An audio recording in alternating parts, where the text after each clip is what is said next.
Oncología Iberoamericana. Quiero agradecer también a Fernando Cecín por participar en este evento debate entre dos sociedades como la Sociedad Uruguaya de Urología y la Sociedad Argentina de Urología, a los expositores, y pues dejamos inaugurado este evento con contenido netamente científico y académico. Y Fernando Santomil has hecho un excelente trabajo. Quiero anunciar que Fernando ha sido renovado en su cargo por 3 años de director de la oficina de residentes, debido al gran trabajo que ha hecho durante muchos años. Él fue el que inauguró esa oficina número 1 y la ha puesto a un nivel altísimo, y esperamos continuar trabajando con él y con todos ustedes. Muchas gracias. Bueno, muchas gracias, Alejandro. Quiero simplemente repasar brevemente acá la metodología. A nosotros nos parece que es bastante interesante que en el aula virtual nos pareció interesante, camino a Guayaquil, hacer una suerte de competencia entre las sociedades para que los residentes desde su lugar, con su grupo de trabajo, hagan una exposición. Quiero saludar y dar la bienvenida también a Fernando Cecín. Fernando, ¿cómo te va? Queremos saber si estás bien conectado. Y felicitarte por todo este esfuerzo de producción, tanto a vos como al nuevo secretario general Alejandro Rodríguez y todo el grupo de trabajo. También las felicitaciones a los expositores por todo el esfuerzo y por este nuevo emprendimiento. Bueno, perfecto. Y la realidad, lo que les quiero decir es que todas estas actividades van a quedar de alguna manera grabadas y va a quedar parte de la biblioteca virtual que tiene la Confederación, Alejandro. Así que es muy importante que de alguna u otra manera nosotros, todo lo que sucede acá, como puntapié inicial, puede ser revisado con el tiempo. Así que vamos a dar comienzo, porque todos tenemos luego que trabajar y tener nuestra actividad. Bienvenido, buenos días, Juan Escudero y toda la cátedra del Hospital de Clínicas de Montevideo. ¿Cómo andás, Juan? Buenos días. Hola, ¿qué tal? Buenos días. ¿Todo bien? ¿Cómo están ustedes? Bien. Entonces vamos a empezar con la presentación. A nosotros nos pareció interesante, de alguna u otra manera, que podemos elegir un tema. Todo este módulo este año va a ser de oncología, porque nos parece que puede ser un tema interesante en los servicios, es un tema de discusión permanente. Así que hemos elegido el tema cáncer de próstata localizado, bajo riesgo y muy bajo riesgo, y nos pareció interesante también, a pedido de las cátedras, hacer un pequeño debate. También podría llamarse posiciones enfrentadas, confrontación, punto y contrapunto entre vigilancia activa para el cáncer de próstata de bajo riesgo y muy bajo riesgo versus terapias ablativas locales, que eso lo daría Franco. Así que, Franco, tenés 15 minutos para tranquilo desarrollar. Podés poner, ahí está Juan. Ahí estamos, ¿no? Sí. Bueno, Juan, ahí podés vos empezar tu presentación. ¿Me escuchan bien? Te escuchamos perfecto. Perfecto. Bien, buen día a todos. Mi nombre es Juan Escudero, yo soy residente de tercer año del Hospital de Clínicas de Uruguay. En primer lugar, quiero agradecer a la Confederación Americana de Urología, en especial al Club de Residentes, a Fernando Santomil, a Leonel Paisano, a Edwin Martínez y a Fernando Cecín, que es el moderador de este punto contrapunto que nos tocó comenzar.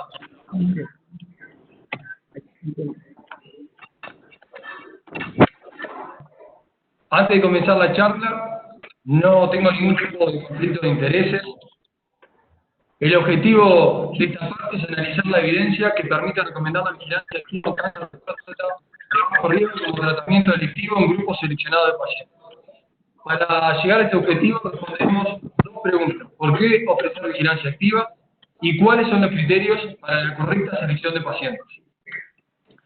En cuanto a la primera pregunta, analizaremos 3 elementos. En primer lugar, porque existe alto nivel de evidencia para avalar la indicación de la vigilancia activa.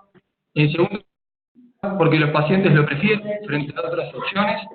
Y en tercer lugar, porque todos, y marco todos en mayúscula, los tratamientos activos tienen riesgo de complicaciones, de falla en el control oncológico o de secuelas que pueden afectar negativamente la calidad de vida.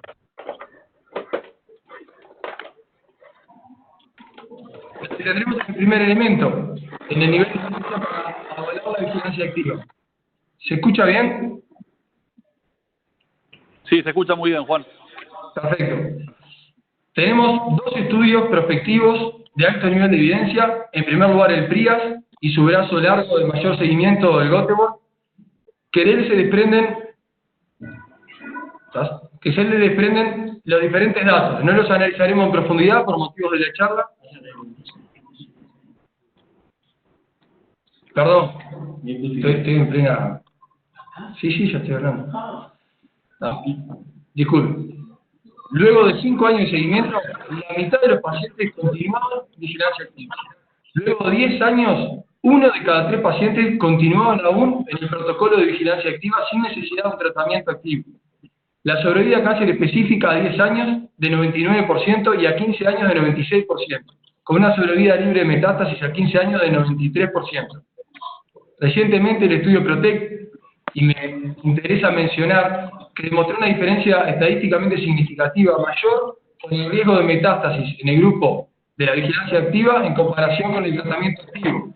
Pero quiero destacar que esa diferencia es de 3 puntos porcentuales más, y eso es importante que se lo informemos a los pacientes antes de tomar la decisión de ingresar en el protocolo de vigilancia. Como ya dijimos, hay alto nivel de evidencia, lo dicen todas las guías, las americanas, las europeas, la NCCN, y a modo de ejemplo, traje las guías NCCN del 2019, en el cual marcan como tratamiento preferencial para el tratamiento del cáncer de próstata de muy bajo riesgo y bajo riesgo a la vigilancia activa. Segundo elemento de por qué ofrecer la vigilancia activa, la preferencia de los pacientes. Y creo que acá tenemos que dejar de lado nuestros miedos, nuestras preferencias como urólogos, los intereses económicos propios o de la industria, y ofrecer la vigilancia activa como un terapéutica más a los pacientes. Perdón, que no tengo auriculares. Se habla de que entre 20 y 80% de los pacientes optaron por la vigilancia activa. En el estudio MUSIC, el 50% optaron por vigilancia activa. Por lo tanto, considero que para ser éticamente correctos, deberíamos ofrecer la vigilancia activa con la misma condición que prostatectomía radical, radioterapia o terapia focal. De la misma forma que los radioterapeutas deberían también ofrecerla con la misma condición que la radioterapia. Solo en ese caso estaríamos actuando éticamente correcto. El tercer elemento, y este es un poco más extenso, los riesgos de tratamiento activo. Por cuestiones de la charla, dejaremos de lado la prostatectomía radical y la radioterapia y nos centraremos en la terapia focal. No hay nivel de evidencia suficiente, de suficiente calidad, para recomendar las terapias focales como primera línea en el tratamiento de cáncer de próstata de bajo riesgo. Y esto lo dicen todas las guías americanas, las guías europeas. Acá traje solamente a modo de ejemplo los comentarios, las reflexiones de las guías americanas y europeas, en el cual, si ven a la izquierda, se comparó la crioterapia con la prostatectomía radical y la radioterapia, teniendo peores resultados. La siguiente, el HIFU, pobre calidad de evidencia. En el punto número 11 de las guías europeas, los efectos secundarios de la terapia de la crioterapia son considerables, y aún así el beneficio no mostró mayor beneficio en comparación con la vigilancia activa. Y el siguiente, el HIFU, que es probablemente donde mayor inversión económica hay, tampoco tiene una fuerte evidencia como para determinarlo como opción preferencial. El siguiente punto. Para ofrecer terapias focales a nuestros pacientes debemos contar con alta tecnología, con profesionales especializados, con mucho dinero. No accesible a todos los centros y a todos los pacientes. Por el otro lado, sabemos que para ofrecer la vigilancia activa solamente necesitamos de un lápiz, de tiempo, dedicación al paciente y una biopsia estándar, que también la necesitaremos para la terapia focal. En algún caso podremos requerir la necesidad de utilizar resonancia o algún biomarcador, pero en principio es una modalidad terapéutica mucho más económica y accesible a todos. El tercer punto, y esto me parece importante, tal vez el talón de Aquiles de la vigilancia activa, es el riesgo de subestadificación. Y esta debilidad también la tienen las terapias ablativas, ya que también se basan en la biopsia prostática.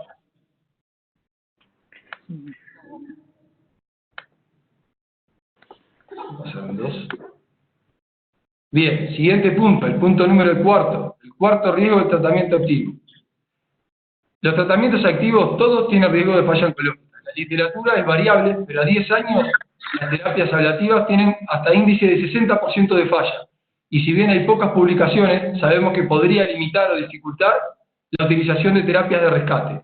En contrapunto a eso, sabemos y está demostrado que cuando un paciente sale del protocolo de vigilancia activa, puede recibir cualquier modalidad terapéutica pretendidamente curativa sin que esto afecte la morbilidad, el pronóstico oncológico ni agregue dificultades a la técnica.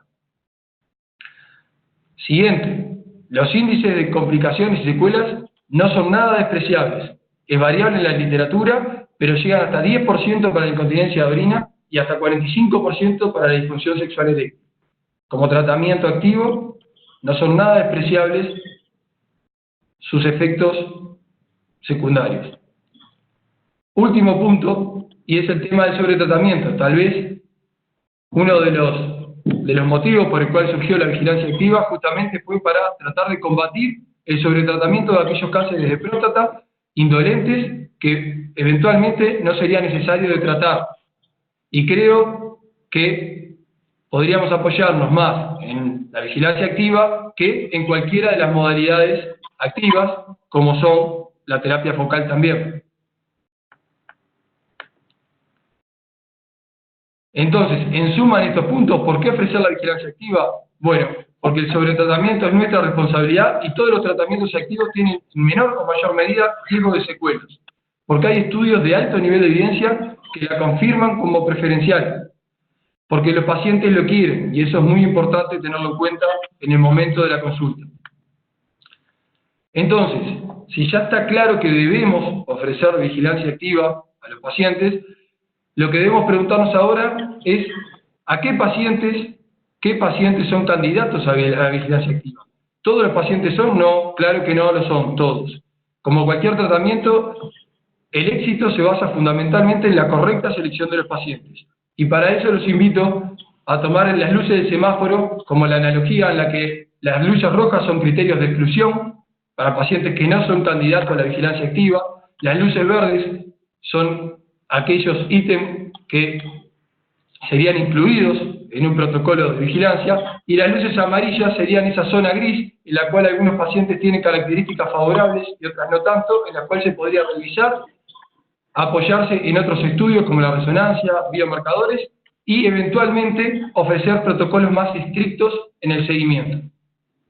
Antes de continuar, mencionar a este señor, el doctor Lawrence Klotz, padre de la vigilancia activa, probablemente responsable de que hoy los urólogos estemos hablando de este tema.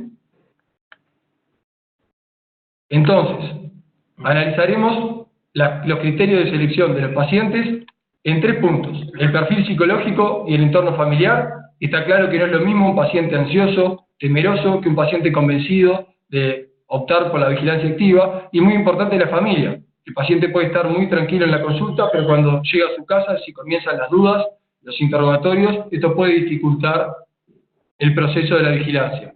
Segundo punto, la calidad de la biopsia y el tipo de tumor. Estaremos de acuerdo que no es lo mismo analizar la biopsia de la foto de la izquierda que el cilindro de la derecha. Es muy importante contar con una biopsia de buena calidad antes de analizar las características del tumor. Y por último, la elección de un protocolo que se ajuste a las características del paciente. Sabemos que hay protocolos más cerrados y otros más abiertos, algunos más estrictos en su seguimiento y otros más flexibles. Entonces, en cuanto al primer punto, el perfil psicológico y familiar. Para volver a la analogía del semáforo, algunas luces rojas para mí serían pacientes con antecedentes familiares de muerte por cáncer de próstata, y está demostrado que pacientes con antecedentes familiares de cáncer de próstata, pero que fueron no llegaron a la muerte por esa razón, podrían tolerar o aceptar una vigilancia. Hace interferencia. Pero aquellos pacientes que tienen familiares que murieron por el cáncer de próstata probablemente no toleren bien y no acepten bien la vigilancia. Pacientes temerosos, no convencidos, entorno familiar no convencido, como ya mencionamos. Aquellas luces verdes serían pacientes sin antecedentes familiares de cáncer de próstata, convencidos de los beneficios, con un entorno familiar continente, también convencido de la modalidad terapéutica. Las luces amarillas, como siempre, serían la zona gris, en las cuales deberíamos considerar diferir la decisión del tratamiento y eventualmente hacer una ventana de 6 meses, un año, con apoyo psicológico y volver a discutirlo con el paciente. El segundo punto, la calidad de la biopsia. Como habíamos hablado, lo principal es analizar las características de la biopsia, que sea una biopsia de buena calidad, confiable de observar. Para eso debemos determinar el tamaño de la próstata, el número de cilindros, eventualmente mayor a 12, eso es lo que está determinado en la literatura. La extensión de los cores deben de ser entre 10 y 20 milímetros. Sabemos que el riesgo de subestadificación con cores de 7 milímetros va a ser mucho mayor que de cilindros mayores. Es importante que esté especificado la extensión del tumor en cada cilindro y eso relacionado con el tamaño de la próstata.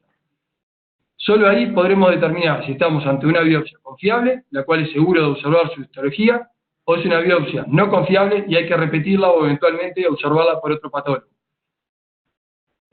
En cuanto al resultado histológico, sabemos que contamos con 3 escenarios posibles. Tumores de bajo grado y bajo volumen, el very low risk, tumores de bajo grado y alto volumen, el low risk, y los tumores con patrón 3 y microfocal 4, que serían los intermedios favorables según la NCCN, que sería uno de los escenarios un poco más discutidos, pero tal vez viables en algún caso en particular. Volviendo al semáforo, los predictores de riesgo para la biopsia serían luces rojas, una biopsia de mala calidad, patólogo no confiable con un patrón predominante 4. Luces verdes serían una biopsia de calidad, con un patólogo entrenado y confiable, y tumores de muy bajo riesgo o bajo riesgo. Las luces amarillas vendrían a ser los tumores con multifocal 4, o aquellos de bajo riesgo pero con alto volumen. Y esta es la diferencia cuando aparecen los tumores de bajo riesgo, tanto con luces verdes o luces amarillas. Eso es porque hay diferentes protocolos, algunos más estrictos y otros más abiertos, en los cuales consideran el volumen del tumor dentro de la misma categoría. Por último, es importante, una vez que el paciente aprobó el perfil psicológico y familiar, que tenemos una biopsia confiable con una histología apta para la vigilancia activa, debemos elegir un protocolo. Sabemos que hoy en día no contamos con un protocolo único, sino que hay un arsenal de protocolos, algunos más abiertos, otros más estrictos, y nosotros debemos elegir el protocolo que mejor se ajuste a las características de nuestro paciente. En este sentido, tenemos en el lado de los círculos rojos protocolos más estrictos para los pacientes que tal vez sean más jóvenes, con mejor estado de salud, con mayores predictores de riesgo, y a la inversa, con los pacientes con predictores de riesgo a la baja. Entonces, volviendo al semáforo, aquellos pacientes con protocolos inclusivos, con selección y seguimiento menos estricta, serían aquellos que tienen predominantemente todas luces verdes, mayores de 65 años, sin antecedentes familiares de cáncer, con un perfil psicológico favorable, sin comorbilidades, con una biopsia confiable y un very low risk en su anatomía. En estos pacientes, muchos de los protocolos ofrecen inicialmente un PSA a los 4 o 6 meses y una rebiopsia al año, no siendo estrictamente necesario apoyarse en una biopsia o en biomarcadores o en una rebiopsia inmediata, sabiendo que si los pacientes, por mayor tranquilidad, lo exigieran, no sería éticamente correcto negárselos. Por otro lado, tenemos protocolos más restrictivos, son aquellos pacientes que tienen luces verdes y algunas amarillas, en los cuales son de una selección y un seguimiento más estricto, como pacientes más jóvenes, con antecedentes familiares de cáncer de próstata, con un perfil psicológico familiar border, ya sería la luz amarilla, sin comorbilidades, que eso lo pone en un lugar que tiene mayor riesgo de morir por el cáncer que los que tienen otras patologías, y aquellos con tumores de bajo riesgo, pero con alto volumen, o aquellos con un intermedio favorable según la guía de NCCN. En estos pacientes, los protocolos coinciden en que habría que apoyarse en resonancia, biomarcadores y en una rebiopsia inmediata a los 3 meses antes de decidir el ingreso del paciente en la vigilancia. Entonces, en suma, el concepto debe ser iniciar una vigilancia activa. Iniciarla, comenzar una vigilancia. La evolución dirá si el paciente requerirá de tratamientos activos o continuará en vigilancia no necesitando de los mismos. Debemos ofrecer la vigilancia con la misma convicción que ofrecemos las terapias activas, la protectomía radical, la radioterapia o incluso las terapias focales. La clave para la correcta selección de los enfermos es lo que analizamos: el perfil psicológico y el entorno familiar, la calidad de la biopsia y el patólogo, las características del tumor, la elección de un protocolo adecuado a cada paciente y en algunos casos apoyarnos en la resonancia magnética y en los scores genómicos. Entonces, vigilancia activa o terapia focal. Y bueno, creo en lo personal que es un falso punto contra punto, porque ambas tienen su lugar. El lugar de la vigilancia activa, en mi opinión, es de preferencia. Los tratamientos activos se reservarían para aquellos pacientes que no son candidatos para la vigilancia activa por alguna de las características analizadas. Muchas gracias. Esta es una foto del foro de la CAU de este año en Buenos Aires, del 2019, el lugar donde muchos de nosotros nos motivamos para participar en este foro y en estas instancias con ustedes. Muchas gracias.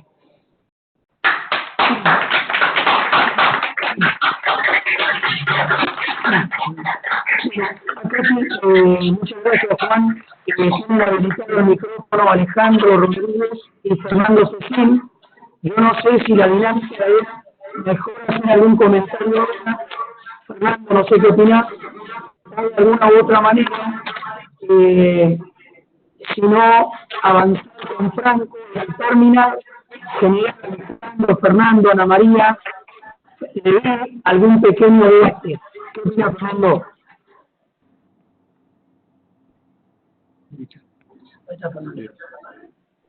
Sí, me parece excelente presentación, Juan. Me parece razonable que sigamos adelante con las charlas y después al final, si estás de acuerdo, hacemos un poco los comentarios y la discusión, Fernando. Subirle un poquitito. ¿Qué te parece, Alejandro? Ahí también le damos la bienvenida a está Ana María. Ana, ¿cómo te va? Bien, bien. Escucho un poquito entrecortado. Bien. Entonces, le damos el comando a Franco, Franco, ahí está planteado el tema. Juan, ¿la viste, Franco, no? No lo veo, Franco. Franco, ahí Fernando, el audio de Ana se escucha espectacular, pero el de todos ustedes no es bueno. Bien, ahí avanzamos. Franco, tenés el comando ahora y tenés 15-20 minutos de lo que planteó Juan, medio un punto y contrapunto. Lo que él dice que son alternativas. La verdad que deberíamos un poquitito, a ver, nos tendrías que convencer por qué vos no querías una vigilancia o si la terapia emotiva se le acerca bastante a la vigilancia. A ver qué opinás. Perfecto. ¿Qué tal? Bienvenidos a todos. ¿Se ve bien la presentación?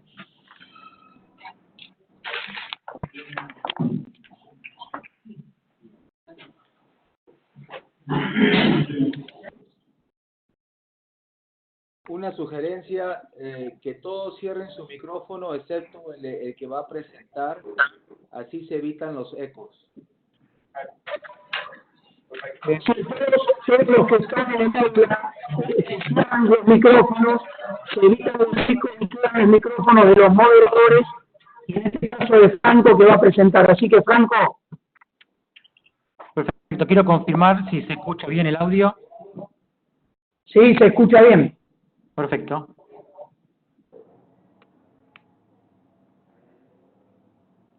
Bueno, buenos días. Mi nombre es Franco Tomás. Soy residente de cuarto año del Hospital Dr. César Milstein de Buenos Aires. Antes de comenzar con la presentación, quería felicitar a todo el comité organizador por el concurso de residentes de la Confederación Americana de Urología que han organizado de manera excelente y agradecerle especialmente tanto al doctor Fernando Santomil como al doctor Nahuel Paisano por la invitación para participar. En este caso me toca defender el tema de terapia focal haciendo un punto y contrapunto con la vigilancia activa en el manejo del cáncer de próstata localizado. Antes de comenzar, decirles que no poseo conflictos de interés. Los objetivos de esta charla van a ser discutir las limitaciones de la vigilancia activa, definir a las terapias focales con sus criterios de inclusión, haciendo hincapié en el concepto de lesión dominante y en el rol de la resonancia nuclear magnética en la selección de los pacientes, y finalmente discutir los resultados oncológicos y funcionales que presentan las terapias focales, haciendo una comparación con la evidencia disponible al 2019, con la vigilancia activa y con las terapias ablativas radicales. A modo de introducción, las terapias focales se están posicionando como una terapia emergente que intenta ubicarse en un escalón intermedio entre la vigilancia activa y los tratamientos radicales. Entre la vigilancia activa, dado el riesgo inherente de reclasificación de la enfermedad y la pobre adherencia que estos programas de vigilancia ofrecen a los pacientes, y entre los tratamientos radicales, especialmente considerando las complicaciones urogenitales asociadas al tratamiento. Es de común conocimiento que la vigilancia activa se posiciona como una terapia de elección para los pacientes con cáncer de próstata de muy bajo y bajo riesgo y como una alternativa al tratamiento de los pacientes de riesgo intermedio favorable, y es así como se encuentran las recomendaciones de la NCCN y de la AUA del año 2019. Sin embargo, la pregunta que me hago es, ¿realmente la vigilancia activa es el tratamiento de elección en este grupo de pacientes? ¿Realmente hacer menos es más a la hora de evitar el sobretratamiento en este grupo de pacientes? Bueno, realmente yo no estoy tan seguro. Analizando los datos del estudio PROSTEC-T, en el cual fue el primer estudio que comparó la vigilancia activa en una modalidad de monitoreo activo con la prostatectomía radical y la radioterapia en una mediana de seguimiento a 10 años, vemos que la supervivencia específica por cáncer era del 28.8% para todos los pacientes de intervención, sin diferencias estadísticamente significativas, y fue a partir de este resultado que la vigilancia activa se posiciona como una alternativa al tratamiento en este grupo de pacientes. Sin embargo, nosotros tenemos que conocer y debemos informarle a los pacientes que ingresan a los protocolos de vigilancia activa que van a tener un mayor riesgo de progresión de la enfermedad y van a tener un mayor riesgo de desarrollo de metástasis, con diferencias estadísticamente significativas cuando los comparamos con los tratamientos ablativos radicales. En este cuadro se resumen las principales series sobre vigilancias activas a nivel mundial, incluyendo la de Johns Hopkins, el Prias, las del Sunnybrook y la del Memorial, que se incluyen en la revisión sistemática del AUA Statement sobre vigilancia activa del 2018. Y lo que primero nos llama la atención es la tasa de reclasificación de pacientes que tenemos con la vigilancia activa. En un seguimiento a 5 y 10 años oscila entre el 20 y el 40%. Y lo que más llama la atención, que si bien tenemos una tasa de reclasificación del 20 al 40%, entre el 30 y el 70% de los pacientes van a requerir durante el seguimiento algún tratamiento con intención curativa de tipo ablativo radical. Entonces, ¿por qué es esta diferencia en el porcentaje de requerimientos de tratamientos ablativos radicales? Para eso analizamos los datos de esta serie retrospectiva con más de 1.700 pacientes del Registro Nacional de Cáncer de Suecia, en el cual vemos que a 5 años de seguimiento, un 30% de los pacientes han discontinuado el seguimiento. Y cuando analizamos las razones, vemos que solo el 24% tiene criterios de discontinuar el tratamiento por una reclasificación en la biopsia. El 50% de los pacientes van a discontinuar el tratamiento por una progresión del PSA, cuando sabemos que la progresión del PSA no es un criterio para pasar a un tratamiento ablativo radical, y un 20% de los pacientes lo van a realizar por una preferencia propia de requerir un tratamiento ablativo activo.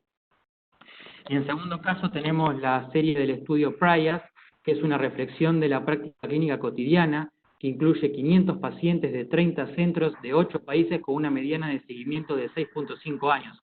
Y vemos que a los 2.3 años de seguimiento, el 65% de los pacientes han discontinuado el tratamiento y de esos pacientes el 73% se sometieron a un tratamiento radical. Y cuando nuevamente analizamos las razones de por qué discontinuaron el tratamiento, vemos que el 40% es en base a la reclasificación, pero un 38% lo discontinúa ya sea por un abandono del seguimiento o por la decisión propia del paciente de requerir un tratamiento activo.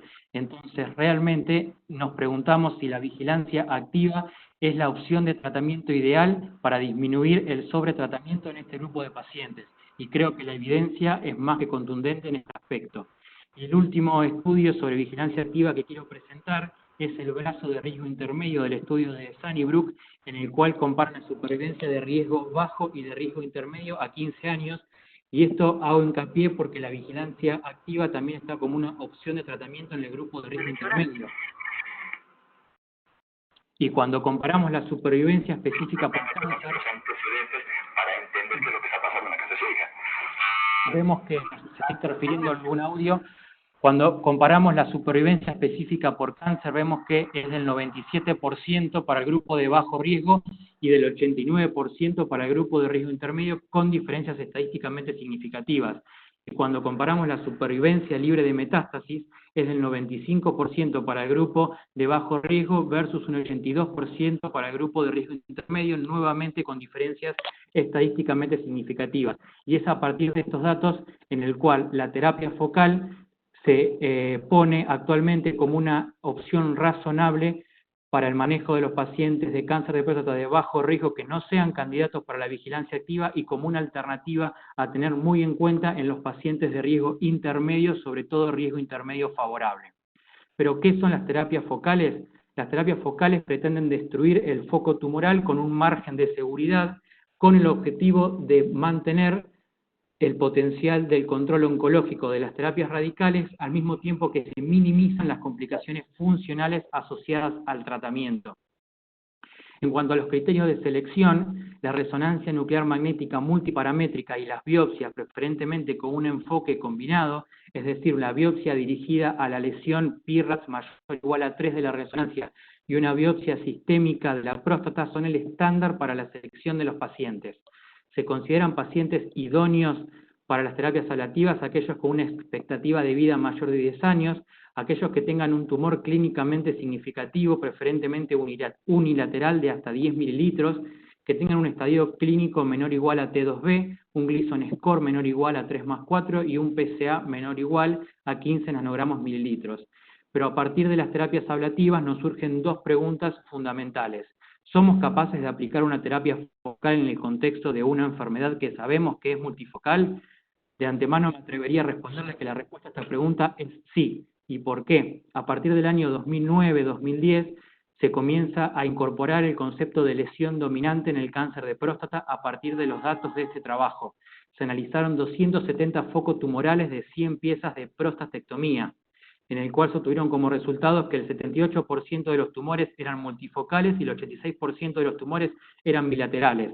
Sin embargo, de las 170 lesiones secundarias, el 99.4% tenían un puntaje de Gleason 6, y no hubo en ningún caso en el que la lesión secundaria tuviera un puntaje de Gleason más alta que la lesión dominante. Y el segundo trabajo que les quiero presentar es el trabajo de Liu, en el cual analizó genómicamente 85 sitios metastásicos en 29 pacientes que habían fallecido por cáncer de próstata, en los cuales llegó a la conclusión que los focos metastásicos tienen un origen monoclonal y presentan un patrón de replicación a partir de una única célula madre, por lo cual podemos llegar a la conclusión con estos dos trabajos que los depósitos metastásicos en el cáncer de próstata se originan en una sola célula precursora del cáncer y que es muy probable que esta célula surja de la lesión índice de la enfermedad multifocal que suele albergar el score Gleason más alto.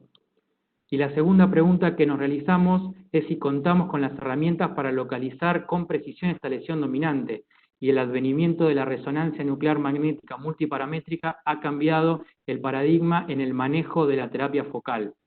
Como sabemos, estos son los datos de la serie de Schutz en el cual evalúa el rol incremental que tiene la resonancia nuclear magnética en la biopsia confirmatoria de los pacientes en vigilancia activa. Y los resultados que más debemos tener en cuenta es que individualmente la resonancia nuclear magnética, en el cual se hace una biopsia dirigida a la lesión, muestra un upgrading de la enfermedad del 17% cuando lo comparamos con la biopsia sistémica realizada en el diagnóstico de los pacientes. Y utilizando un enfoque combinado de la biopsia dirigida a la lesión y de la biopsia sistémica, se logra un upgrading del 27%. Y es a partir de estos datos que tanto la resonancia nuclear magnética y la biopsia combinada se clasifica como un estándar tanto en la biopsia de confirmación en la vigilancia activa, así como en la selección de los pacientes para definir si hacerles o no una terapia focal. Y el segundo trabajo que quiero presentarles son los resultados del estudio Precision, publicados en el New England el año pasado, en el cual aleatorizaron 500 pacientes, la mitad a biopsia dirigida a resonancia nuclear magnética para lesiones mayores o iguales a PIRAT-3, o se randomizaron a biopsias sistémicas. Y los principales resultados que se obtuvieron es que se detectó cáncer clínicamente significativo en el 38% de los pacientes a los cuales se les realizó biopsia dirigida versus un 26% a los cuales se les realizaron biopsia sistémica, y se detectó cáncer clínicamente insignificante en 9% de los pacientes a los cuales se les realizó biopsia dirigida versus un 22% a los cuales se les realizó biopsia sistémica, por lo cual llegamos a la conclusión de que la resonancia magnética es un excelente método para detectar lesiones clínicamente significativas y obviar del diagnóstico aquellas lesiones clínicamente insignificantes de los cuales tenemos evidencia a partir de los resultados del PROTECT y del estudio PIVOT, que estos pacientes con un score Gleason 3+3 probablemente no se mueran de esta enfermedad, al menos que la misma evolucione. Y lo otro que quiero mencionar es, en el gráfico a la derecha de la pantalla, la excelente correlación que tiene la clasificación del PIRAT con la detección de la enfermedad clínicamente significativa. Y vemos cómo en las barras de color rojo, cómo aumenta exponencialmente el diagnóstico de enfermedad clínicamente significativa al mismo tiempo que aumenta la clasificación del PIRAT. En cuanto a las energías para la terapia focal, las energías más estudiadas a la actualidad son la crioterapia, el HIFU, la braquiterapia focal y la terapia fotodinámica. El HIFU se define como ondas focalizadas de ultrasonidos de alta intensidad que causan daño tisular por efectos térmicos actuando a una temperatura de entre 65 y 80 grados Celsius sobre la lesión target por medio de un transductor que se coloca transrectal, ocasionando finalmente la necrosis coagulativa de la lesión. La crioterapia utiliza ciclos de congelación y descongelación para inducir la muerte celular por deshidratación, ruptura directa de las membranas por la formación de cristales de hielo y formación de microtrombos, que resulta finalmente en la apoptosis isquémica y se realiza mediante un abordaje transperineal. La braquiterapia focal, que consiste en la colocación focal de implantes de semillas radioactivas en la glándula prostática que causan destrucción celular por radiación, también mediante un abordaje transperineal, y la terapia fotodinámica, el cual se logra mediante la administración endovenosa de un fármaco sistémico fotosensibilizable que se activa a la exposición a la luz infrarroja, mediante el cual se libera una sustancia citotóxica a nivel de la vasculatura prostática que conduce finalmente a la trombosis y a la necrosis coagulativa. En cuanto a los resultados, existen actualmente 2 revisiones sistemáticas. La primera de ellas es la revisión sistemática de la AUA, que incluye 37 artículos con más de 3.000 pacientes sometidos a terapia focal, y en el cuadro resumimos los principales resultados de HIFU, crioterapia y braquiterapia. Lo primero que queremos remarcar son los excelentes resultados que tenemos en cuanto a la presencia de cáncer significativo post-tratamiento, que oscila entre el 0 y el 5%. Con respecto a las complicaciones por el tratamiento, en cuanto a la continencia, es del 95 al 100% post-tratamiento, y la potencia sexual oscila entre un 80 y un 90% aproximadamente. Y en lo que respecta a requerimiento de tratamiento radical post-tratamiento focales, oscila entre un 0 y un 8%. Y cuando comparamos estos resultados con la radioterapia y la prostatectomía radical, evaluando la supervivencia libre de enfermedad a 3 años, vemos que para el HIFU no hay diferencias estadísticamente significativas en supervivencia libre de enfermedad, y los mismos resultados se replican tanto para la crioterapia como para la braquiterapia. El último trabajo que quiero presentarles es el único ensayo clínico aleatorizado, randomizado en fase 3, que compara una terapia focal, en este caso la terapia fotodinámica, con la vigilancia activa, el cual se realizó en 47 centros europeos con una mediana de seguimiento de 24 meses. En cuanto a los resultados, la progresión de la enfermedad fue del 28% para la terapia focal versus un 58% para la vigilancia activa, con diferencias estadísticamente significativas. En cuanto al tiempo de progresión, vemos que es de 28.3 meses para la terapia focal versus 14 meses para la vigilancia activa, como se grafica en el cuadro que tenemos a la derecha de la pantalla, y en cuanto a los requerimientos de tratamientos radicales, es del 6% para la terapia focal versus un 29% para la vigilancia activa, nuevamente con diferencias estadísticamente significativas entre los grupos. Para finalizar, comentarles cuáles son las estrategias de seguimiento en estos pacientes. El éxito oncológico se define como la ausencia de tejido tumoral en el área tratada en un periodo de 5 años. El tratamiento se considera infructuoso si encontramos una lesión Gleason score mayor o igual a 3+4 en el área tratada con un tamaño mayor o igual a 20 milímetros. Si hay una lesión de bajo riesgo, esta lesión se puede observar de acuerdo con los protocolos de vigilancia activa. ¿Y cuáles serían estos protocolos?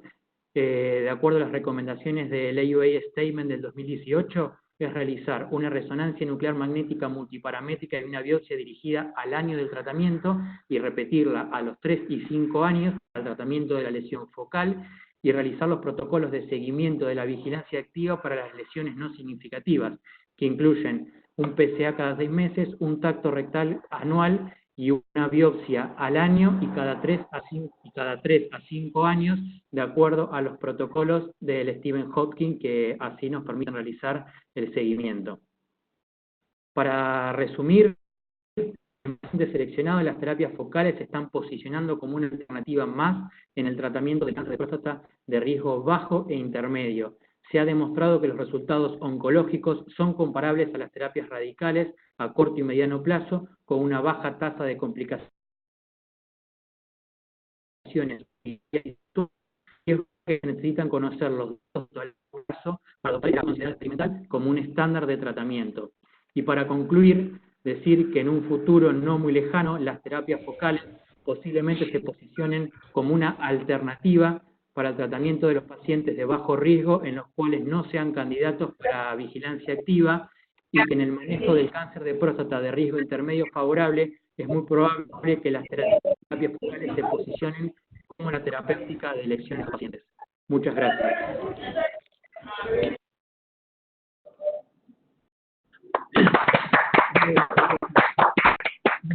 Bueno, me parece interesante. Yo creo que ahora Fer, Cecina, Alejandro, Ana María tienen que abrir el micrófono y los demás permanecer con el micrófono cerrado. Pero me parece interesante ahora que entre Fernando, Alejandro y Ana María podamos hacer los comentarios. Yo, para abrir el abanico, diría que me resulta muy tentadora las dos opciones, pero me hace un poco de ruido eso de que uno puede hacer una terapia focal y vigilar lesiones que no sean las predominantes. Así que bueno, Fernando, dejo abierto totalmente, creo que entre vos, Alejandro y Ana María, son los que se pueden interrumpir, por supuesto está Levin Martínez también, y por supuesto cualquier residente, tenemos amigos de Ecuador, de Colombia, de Paraguay, el que quiere, allá abajo escribe en el foro y le damos la palabra. Pero bueno, comenzamos, Fer. Dale, asesino. Sí, muy bien. Quiero felicitar nuevamente a los presentadores, que estuvieron excelentes ambas presentaciones, tanto Juan como Franco. Primero tenemos que entender que la observación no es algo privativo del cáncer de próstata, lo estamos viendo en algunos cánceres de mama, algunos cánceres de endometrio, algunos cánceres, algunos papilares de tiroides, incluso, bueno, también sabemos los tumores renales de baja monta, de pequeño tamaño, todos son pasibles de observación con muy buenos resultados. Lamentablemente o afortunadamente todo tratamiento tiene ventajas y desventajas, pero la clave del éxito, y esto yo lo agregaría con un cartel muy grande en el rojo del semáforo que bien presentó Juan, que es especialmente en el ámbito hispanoamericano o latinoamericano sobre todo, es la complacencia del paciente para hacer los controles, para volver a la consulta, para volver al seguimiento. Y también sabemos, especialmente en el ámbito de la salud pública nuestra, que lamentablemente no todos los pacientes tienen la capacidad de entender y de comprender exactamente las alternativas terapéuticas cuando éstas se las ofrecen. Por eso es clave que el paciente entienda, es clave el nivel educacional a veces del paciente para entender, aceptar y entender que debe volver, sabiendo el riesgo, el potencial de subestadificación que tienen las biopsias. Sabemos que lamentablemente también vivimos en un ámbito de la salud, y esto lo mencionó al pasar Juan, pero quiero detenerme un segundo. ¿Por qué? Porque el sistema médico nuestro nos paga por hacer, no por dejar de hacer. Es decir, por ahí en una proporción sustantiva de pacientes se benefician en forma franca por no hacer, es decir, por la observación activa. Sin embargo, acá puede haber un potencial conflicto de interés justamente porque los sistemas de salud nos pagan por hacer, nos pagan por operar, a los terapeutas, a los radioterapeutas le pagan por irradiar, a los que hacen terapia focal le pagan por hacerla. Entonces creo que esto es un tema también para discutir. Seguramente el advenimiento de marcadores tumorales y de las imágenes, la resonancia, han venido para ayudar, y esto tiene un costo que lamentablemente a veces no es tan accesible en los ámbitos de Latinoamérica en los cuales nos movemos nosotros. Por eso es clave la selección de pacientes. Se mencionó el trabajo en equipo. El trabajo en equipo, coincido que es fundamental. El urólogo, conversar con el patólogo, el imagenólogo también es fundamental. Y acá el paciente tiene que entender que él como paciente se incorpora al equipo de trabajo. Él forma parte del equipo de trabajo porque él también se incorpora a la toma de decisiones. Y cada vez que uno va repitiendo las biopsias, vuelve el paciente para los controles, se deben plantear y se deben poner todas las cartas sobre la mesa para discutir nuevamente las opciones, incluyendo la observación activa. Hace un par de años hicimos una encuesta en el ámbito de la CAU, donde participaron más de 200 urólogos, y a partir de esta encuesta nosotros, por supuesto, la encuesta tenía que ver con la utilización de la observación activa en pacientes con cáncer de próstata de bajo riesgo, y lo que aprendimos es que la indicación o el ofrecimiento de observación activa varía significativamente entre los países, y en algunos países está claramente subutilizados. Ahora, es clave, digamos, aquellos centros que tenían, o aquellos especialistas que tenían formación neurooncológica, eran los que más utilizaban la observación activa. Pero lo que más interesante, y acá lo relaciono con el tema del equipo de trabajo, es que la observación activa se ofrecía mucho más en los centros académicos, tanto privados como públicos, que frente a aquellos centros que no son académicos. Por eso es tan importante el trabajo en equipo. Hay otro tema que se planteó en las charlas, que es la factibilidad, es decir, esto es posible. También hace 3 años hicimos una revisión colectiva de 245 pacientes en observación activa entre el año 95 y 2016 por 3 urólogos de centros académicos que tenían protocolos formales, y también lo que entendimos ahí, o lo que aprendimos de ese trabajo que fue presentado en Congreso, es que la observación es factible en el ámbito latinoamericano, y por lo menos en el ámbito de la medicina académica que fue realizado el trabajo, dado que los resultados fueron bastante parecidos a los resultados internacionales. Sin embargo, creo que esto debe ser investigado en el ámbito de la salud pública porque sabemos que el nivel poblacional no es exactamente el mismo. Y un poco para cerrar, definitivamente las terapias locales son tratamientos emergentes. Yo creo que va a ser muy difícil, dada la presencia de por lo menos 2 buenos estudios randomizados que demuestran que operar o no operar a 10 años en pacientes de bajo o muy bajo riesgo es básicamente lo mismo. La terapia focal se encuentra en una situación, como bien planteaba Franco, en una situación un poco intermedia, pero claramente necesitamos más estudios randomizados. Pero si bien el estudio que se hizo ahí de fototerapia dinámica versus la observación es muy interesante, el endpoint, es decir, el objetivo de trabajo, no debiera ser tanto la recurrencia, sino la supervivencia, porque acá lo que se pone en la ecuación muchas veces es la expectativa de vida y la calidad de vida de los pacientes. Entonces, más allá de la recurrencia, creo que hay que poner como objetivo en estos estudios randomizados la supervivencia y la calidad de vida más que la tasa de recidiva. Y para cerrar, definitivamente, como plantean bien las principales sociedades médicas del mundo, la terapia focal sigue siendo investigacional, y especialmente en el ámbito hispanoamericano. ¿Por qué? No solamente por la falta de estudios, sino además porque tenemos una alta dependencia de los imagenólogos y sabemos la enorme variación que existe en los resultados de las imágenes, de la cual es tan dependiente la terapia focal, de acuerdo a que si la resonancia le hace un residente, le hace un médico formado. Esto está publicado ya. Entonces creo que esto también hay que ponerlo en la ecuación a la hora de decidir. Quiero volver a felicitar tanto a vos, Fernando, a los presentadores y por supuesto el profundo agradecimiento al secretario general que permite y nos facilita este advenimiento de la utilización de las nuevas tecnologías en la educación médica continua en el ámbito de la Confederación Americana de Urología. Bueno, muchas gracias, Fernando. Excelentes comentarios. La verdad que yo coincido en prácticamente todo lo que has dicho. Las realidades son un poco diferentes. Número uno, quiero felicitar a los 2 ponentes. Han hecho una magnífica labor de revisión de lo mejor de la literatura de surveillance activa y de terapias focales en cáncer de próstata de bajo grado, de muy bajo grado, de bajo grado y grado intermedio.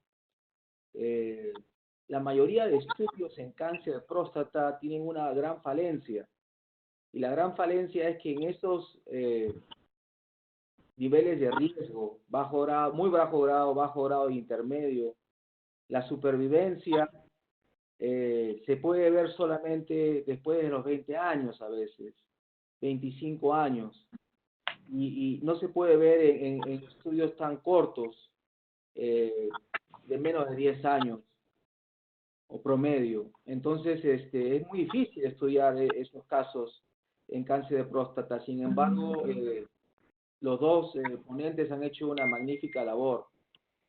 Actualmente, para elegir surveillance activa o vigilancia activa versus terapia focal, hay un poquito de más precisión que hace 10 años. Y utilizamos mucho los biomarcadores que mencionó el primer ponente, Andrés, y la verdad que tenemos una variedad de marcadores que son accesibles en Estados Unidos. No estoy seguro que lo tengan en Latinoamérica o Iberoamérica difundidos, lo que hacen que la subestadificación del cáncer de próstata de muy bajo, riesgo intermedio, bajo, sea menor. Entonces, las cifras que han mostrado, muy posiblemente en el futuro sean menores. Después, eso hace también que ya tenemos la resonancia multiparamétrica, que no es 100% confiable, la biopsia dirigida con resonancia multiparamétrica, pero la resonancia también nos puede llevar a tener menos porcentajes de subclasificación de cáncer de próstata cuando uno decide la vigilancia activa. Entonces, estas herramientas a nivel de un país que lo tiene todo, prácticamente facilita el poder elegir y facilita el poder presentarle al paciente las opciones ya sea que él escoja con nuestras sugerencias, vigilancia activa o terapia focal. En cuanto a terapia focal, también nos ha ayudado mucho los dos tipos de herramientas, los biomarcadores y también la resonancia magnética multiparamétrica, especialmente con las biopsias dirigidas y biopsias convencionales utilizadas ambas en el mismo momento de la biopsia. Hay una plétora de herramientas ahora para hacer la terapia focal, como bien lo explicó Franco, crioterapia. Antes se hacía la crioterapia total, ahora se hace la crioterapia focal con sensores de termostáticos para evitar la pérdida de disfunción sexual, o a nivel del ápex, el esfínter, para evitar la incontinencia. Definitivamente el HIFU ha mejorado la tecnología también en imagenología, en infusión de imágenes al momento de hacer la terapia.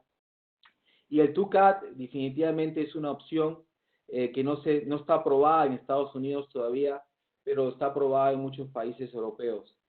Definitivamente también estas tecnologías de biomarcadores y imagenología han mejorado también a empujarnos capaz un poco más a terapia focal que elegir terapias radicales para esos pacientes y terapias totales para esos pacientes. Entonces, en ese grupo de pacientes es bueno que tengamos las dos opciones.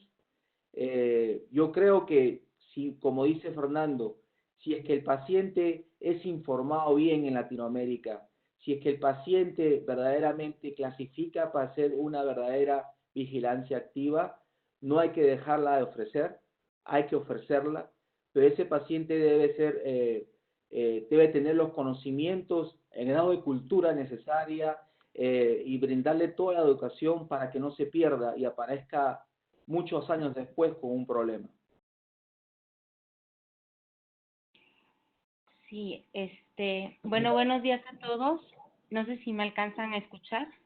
Sí, ¿dónde van a comer? Sí, bueno. Sí, te escuchamos, Ana.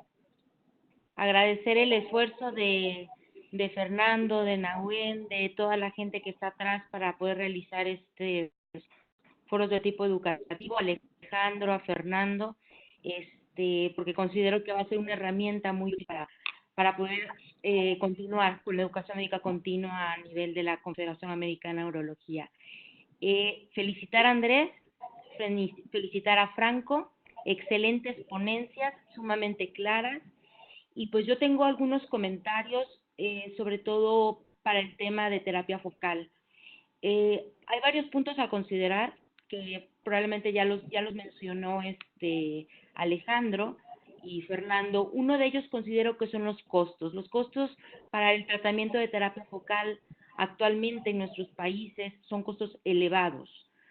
Otro punto importante son los grupos multidisciplinarios. Nosotros, para iniciar una terapia focal, requerimos de expertos uropatólogos que sepan leer las muestras.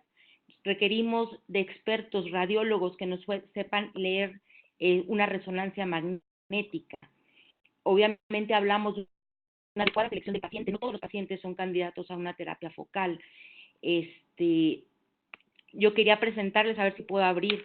Dentro de la terapia focal también es importante mencionar ahora que obviamente tenemos la biopsias con fusión de imagen. Todos aquellos pacientes que deben ser sometidos a una terapia focal deben ser diagnosticados a través de terapia, a través de unas biopsias fusión.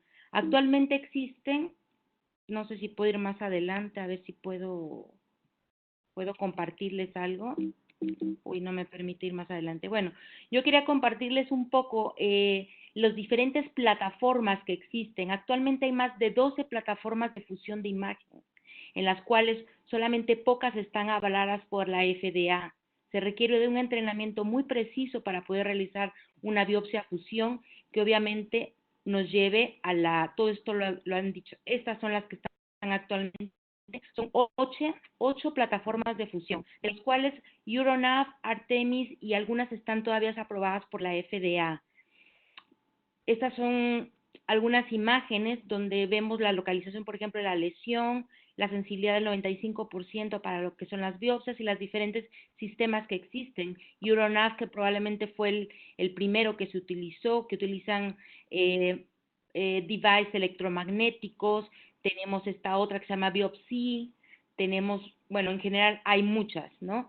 Aquí lo importante es tener un adecuado entrenamiento. Aquí vemos, por ejemplo, una imagen donde estamos localizando ya la lesión. Utilizamos gradillas como de braquiterapia, en donde localizamos la lesión index, que es la que hablaba Franco, y nosotros vamos dirigidos hacia la lesión index, ¿no?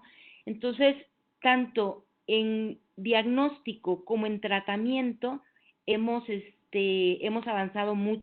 Existen actualmente cuartas, quintas generaciones, por ejemplo, de HIFU tenemos ahorita ya hasta cuarta generación de cryo.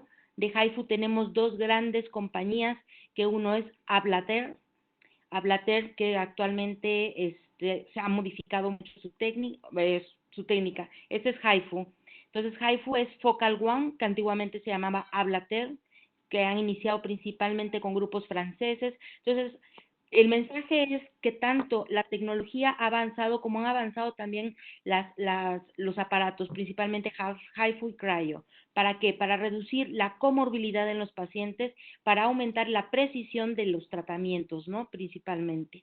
Entonces, bueno, falta mucho por hacer, y bueno, consideramos que probablemente es importante dar el mensaje a los pacientes que, como dice Fernando, son actualmente tratamientos que se encuentran, no obstante, en guías clínicas, estamos en tratamiento de experimentación y requerimos todavía que los pacientes sepan eso, informarles sobre todo las indicaciones. Todos en algunos tenemos complicaciones, sobre todo en aquellos pacientes que vienen retratados con HIFU o en pacientes que vienen retratados con cryo. Tenemos mucho riesgo de incontinencia, tenemos riesgos de disfunción eréctil mayor. ¿Por qué? Porque tenemos que respetar las bandeletas, hay muchos puntos que se toman en consideración cuando se hace el tratamiento. Por lo tanto, aquí el mensaje es eso, optimizar el tratamiento, informando al paciente, informando sobre las principales consecuencias que puede tener un tratamiento, y pues nada más, hacer equipos multidisciplinarios, entrenarnos en estos tipos de aparatos. Actualmente lo que es HIFU, por ejemplo, Sonablade, es una compañía canadiense que, si bien entiendo, pueden, por ejemplo, en México trabajan así, se juntan diferentes grupos, juntan pacientes y Sonablade va directamente a hacer el entrenamiento. Entonces, actualmente hay muchísimas opciones y esto es el futuro, pero obviamente se requieren de estudios prospectivos, randomizados, que nos permitan sobre todo hablar más de supervivencia y de características oncológicas en los pacientes, ¿no? Nada más. Bueno, muchas gracias, Ana. La verdad que, bueno, nada, un panel de lujo. Yo les agradezco, porque ustedes tienen que entender que no sé cuántos grupos hay, pero la verdad que, honestamente les digo, ha superado la expectativa. Yo creo que esto puede transformarse en un modelo educativo y de comunicación, pero que estén ustedes es un espaldarazo, un respaldo muy fuerte a todos los residentes, ¿no? Pues vamos a inducir que nos podamos reunir, que podamos discutir y que tengamos un encuentro permanente, porque tantas veces dijimos que la confederación es tan larga y tan ancha, y esto nos costaba, y por fin vemos como cristalizado, por lo menos en el ámbito de los residentes, el poder reunirnos. Yo agradezco profundamente a los residentes, Maximiliano Falcioni, a Franco Tomás, a Juan Escuder, a Levín, pero fundamentalmente al joven biólogo Nahuel Paesano, que gracias a Dios lo tenemos y permanentemente está intercomunicándose con todos.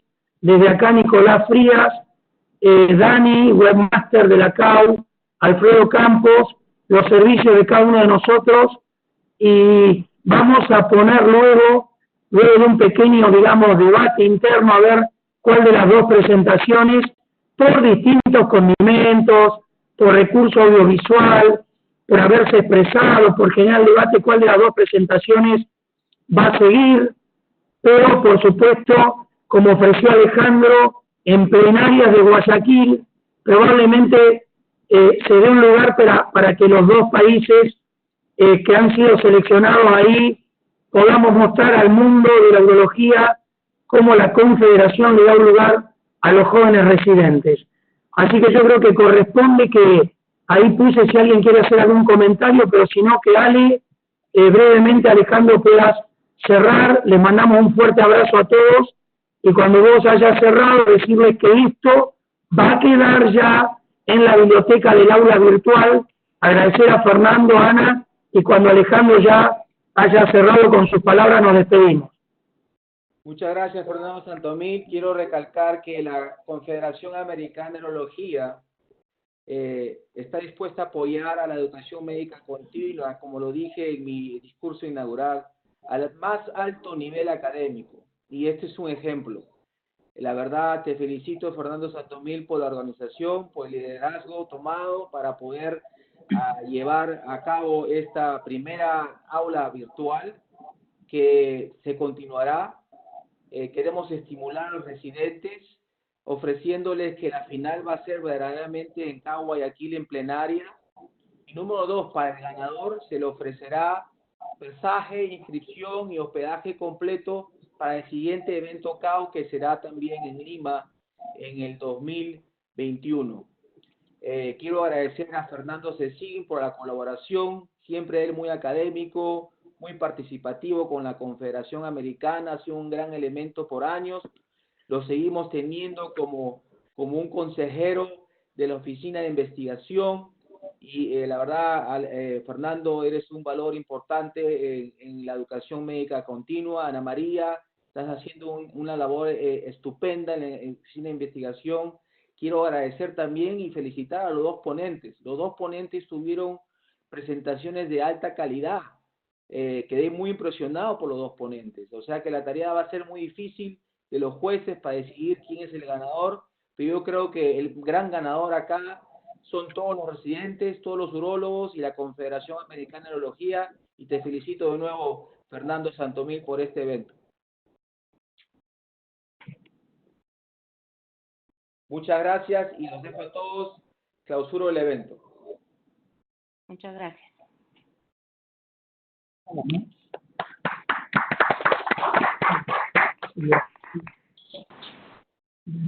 Liberamos un ratito. En Ecuador. Vuelve a Perú después. Ecuador vuelve a Perú.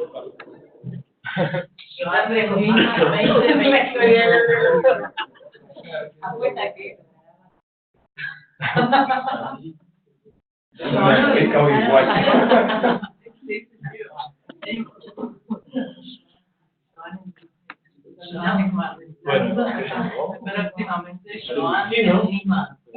Yo no entendí cómo era el tema del debate.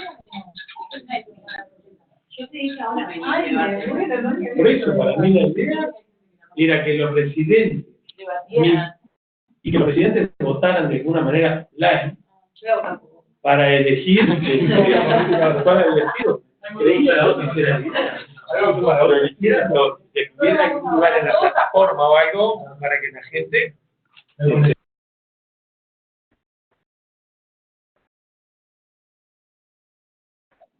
Levin. escucha. Vamos a Levin, Fernando, ¿estás ahí? Levin, querido, ¿me escuchás? ¿Cómo andás, Fernando? Bien. Bien, escuchame, ahí te escuché. Probablemente sería bueno que, como vos decís, y lo habíamos hablado y se me pasó, que te den un voto a los residentes que escucharon, ¿no? Sí, lo que no me quedó claro fue el tema del debate, que si iba a ser, si lo hacemos ahora y Alejandro se fue, si no se va a hacer. Vos habías dicho que iba a haber un debate o que iban a elegir entre los residentes, no me quedó claro. Por eso todavía seguimos conectados. Te cuento. nosotros como esta es la primera vez, tenemos como un tiempo del aula, estamos viendo si está bien entre hora y 10, pero me parece que lo que podemos hacer es, allí, la próxima semana la otra, juntarnos y debatir. La verdad que estamos viendo, viste, cómo es la herramienta, sobre todo hoy, viste, pero de todos los que están y no se fueron, todo el que tiene la palabra ahora, de todos los que por suerte todavía tenemos, podemos hacer un debate de 10, 15 minutos, No hay problema, pero si lo tenés planteado en Mar del Plata, lo hacemos en Mar del Plata, si querés lo hacemos acá, como quieras. Nosotros, mirá, nosotros estamos todos que se quieren ir a la mierda, me parece. Bueno, entonces, ¿sabes qué? Hacemos el debate próxima aula virtual de la sala en Mar del Plata, ¿te parece? Dale, avísame bien por WhatsApp porque te escucho medio mal. Dale, Fer. Bueno, gracias, querido amigo, un abrazo. Un abrazo, nos vemos el 3. Hasta luego, Maxi. Dale. Vamos.